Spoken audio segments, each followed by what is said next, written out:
নবী রাসূলগণের মাথার তাজ, শামসুল হিদায়াত, বদরুদ দুজা, সাইয়্যিদুস সাকালাইন, ইমামুল মুরসালিন, খাতামুন নবিয়্যিন ওয়াল মুরসালিন, আফতাবুন নবুওয়াত, শাহনশাহে রিসালাত, সরকারে দো জাহান, সুলতানুল মদিনা, নবিয়ুল আমবিয়া, হুজুরে আকরাম, নূরে মুজাসসাম, নূরুল আলা নূর, সাইয়্যিদিনা হাবিবিনা শফীঈনা মাওলানা মুহাম্মদ সাল্লাল্লাহু আলাইহি ওয়াসাল্লামের উপর আল্লাহ তাআলা যাকে আজ থেকে প্রায় ১৫০০ বছর আগে প্রেরণ করেছেন, সর্বশ্রেষ্ঠ সর্বশেষ নবী ও রাসূল হিসেবে, যার পরে আজ পর্যন্ত পৃথিবীতে অবশ্যই কোনো প্রকার কি নবী কিংবা রাসূল অবশ্যই আসে নাই, অবশ্যই এখনো নাই, অবশ্যই কিয়ামত পর্যন্ত আসবে না।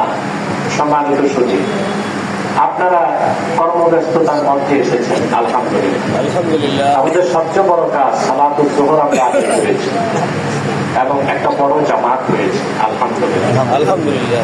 আমি খুব সংক্ষেপে কিছু নাসিহা করবো আপনাদের সকলের উদ্দেশ্যে। আল্লাহ তাআলা সূরা তাওবা ১১৯ নম্বর আয়াতে বিশ্বাসী মুমিনদেরকে বলেন, ইয়া আইয়ুহাল্লাযীনা আমানু তাকুল্লাহা ওয়া কুনু মা'আস সাদিকিন। ঈমানদারগণ, তোমরা মহান আল্লাহকে ভয় করো আর সত্যবাদীদের সঙ্গে থাকো। আল্লাহর ভয়টা মুমিনের জীবনের সবচেয়ে বড় সম্পদ। আল্লাহর ভয়, ঈমান আনার পরে যার অন্তরে আল্লাহর ভয় আছে, সে লোকটা পরহেজগার, আল্লাহওয়ালা, বুজুর্গ ব্যক্তি, আল্লাহ তাকে ভালোবাসে। কারণ এই ব্যক্তির নাম হচ্ছে মুত্তাকি। বলেন সুবহানাল্লাহ। তাকওয়া মুমিনের জীবনের সবচেয়ে বড় সফলতা তাকওয়া, তাকওয়া অর্জন করা। তাকওয়ার চেয়ে বড় কোনো সম্বল আপনার কথা বলেন, তাকওয়ার চেয়ে বড় কোনো সম্বল নাই। আল্লাহ কোরআন কারীমে বলেছেন, ফাতাযাওয়াজু ফাইন্না খায়রাজ যাদিত তাকওয়া। তোমরা সম্বল প্রস্তুত করো।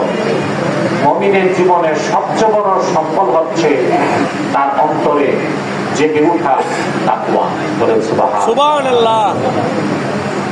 আপনার বাড়িতে 10 কোটি টাকা আছে, 100 কোটি স্বর্ণ আছে, এটা হচ্ছে সম্পদ। কিন্তু আপনি যখন সফরে বের হন, সঙ্গে যেটা থাকে সেটা হচ্ছে সম্বল। সফরে কোনটা দরকার, সম্পদ না সম্বল? আমরা প্রতিটি মানুষ কিন্তু মুসাফির, আমরা সফরে আছি। কিসে আছি? সফরে। এই পৃথিবীতে কিছু স্থির না, সব চলন্ত, সব কি। আপনি যে পৃথিবীতে আছেন, এই গ্রহটাও চলছে।